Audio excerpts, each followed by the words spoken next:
Supreme court के उस एक फैसले की वजह से मेरी ज़िंदगी बिल्कुल ख़त्म हो गई।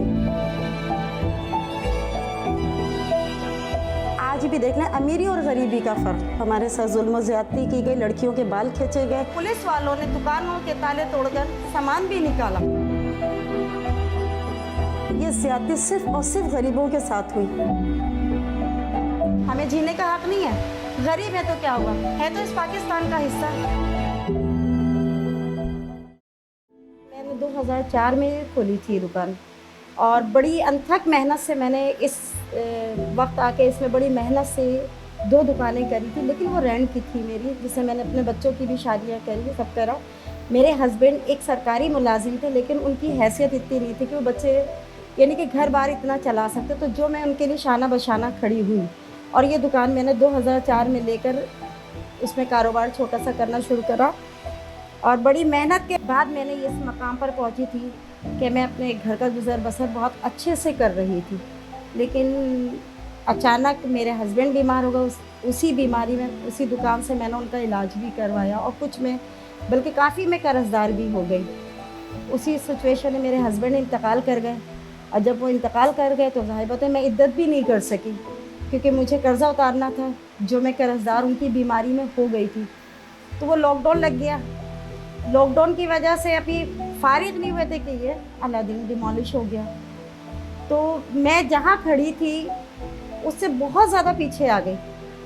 अब आप ये समझ सकते हैं कि अचानक अलादीन का टूटना, मेरे कारोबार का ख़त्म हो जाना और समझ लें मेरे पर एक ही क़यामत गुजर गई। जो मेरे पीछे कर्ज़दार हैं वो तो आज भी मेरे लिए खड़े हैं। मैंने बैंक से लोन भी लिया था कि मैं अपनी दुकान में लगाने के लिए, लोन भी मुझ पर चढ़ा हुआ है। मैं आज इतनी कर्ज़दार हूँ कि मैं उसका लफ्ज़ों में बयान नहीं कर सकती कि मैं लोगों का कर्ज़ा कैसे उतारूँ, कहाँ से उतारूँ, तो मैं फरियाद किससे करूँ।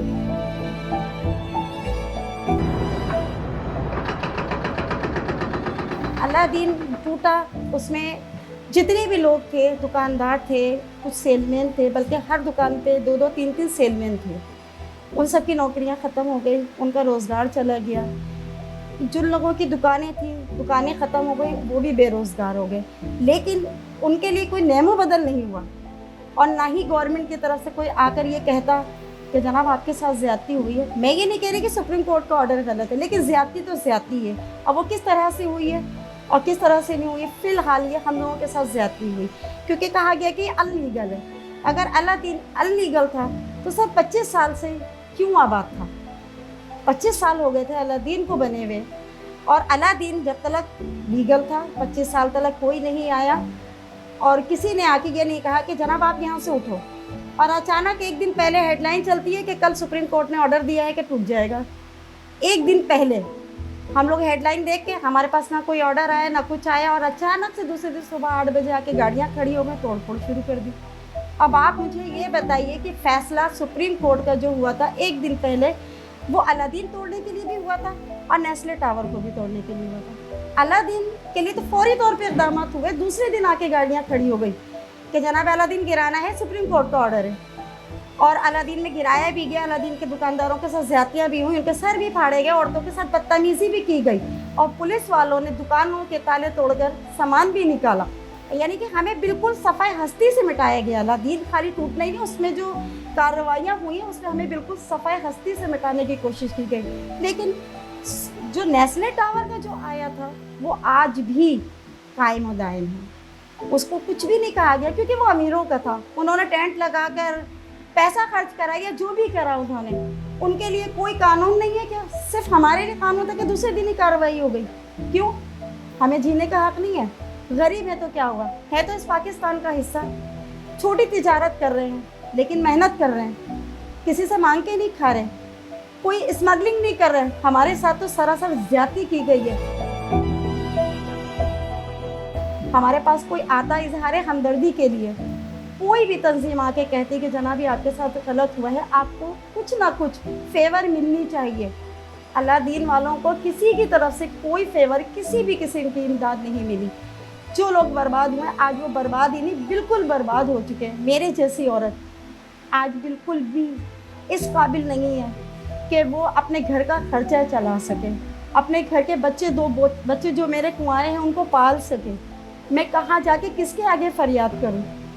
मेरे तो शौहर का भी इंतकाल हुआ, मैं उसमें भी कर्जे में डूबी हुई हूँ। मैं यानी कि और मज़ीद मेरे साथ ये ज़्यादती कि मेरी दुकान ख़त्म हो गई है। अब मैं किसके आगे जाके फरियाद करके बोलूँ कि जनाब मेरे घर का खर्चा चलाइए। कुछ सफ़ेद पोश लोग ऐसे होते हैं कि जो हाथ नहीं फैलाते।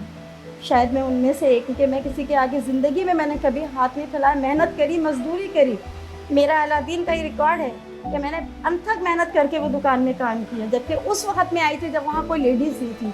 मेरे आने के बाद काफ़ी लेडीज़ आ गई थी, काफ़ी लोग अपना कारोबार करने लगे थे। लेकिन आज हमारे पास तो सिवाय मरने के और कोई रास्ता नहीं छोड़ा। पाकिस्तान की हुकूमत हो या सबसे मेरी ये इल्तिजा है, इल्तिमास है आज जोड़ के कि आप लोग कम से कम हम गरीबों को तो देखते हैं। मैं ये नहीं कह रही कि सुप्रीम कोर्ट में, फिर बार बार यही कह रही कि सुप्रीम कोर्ट के ख़िलाफ़ नहीं, कम से कम इंसान होने के नाते तो हमें पूछा जाता कि जो डिमोलिश हुई है मार्केट, उसमें जो गरीब तबके के जो लोग हैं, छोटे पैमाने के जो दुकानदार, उन पर क्या गुजरी है, उनके साथ जाती क्यों हुई है, उनका क्या कसूर है। मैं रोज़ाना बैग कांधे पे डालकर इस उम्र में और हाथ में शापर पकड़ के गली गली आउटडोर कर रही हूँ। और आपको पता है जैसे कि हालात हैं कि लोग, हर कोई दरवाज़ा नहीं खोलता। बहुत दूर पैदल चलकर अगर एक आध सेल हो जाए तो मेरा उससे गुजारा हो रहा है, जो कि ना होने के बराबर है।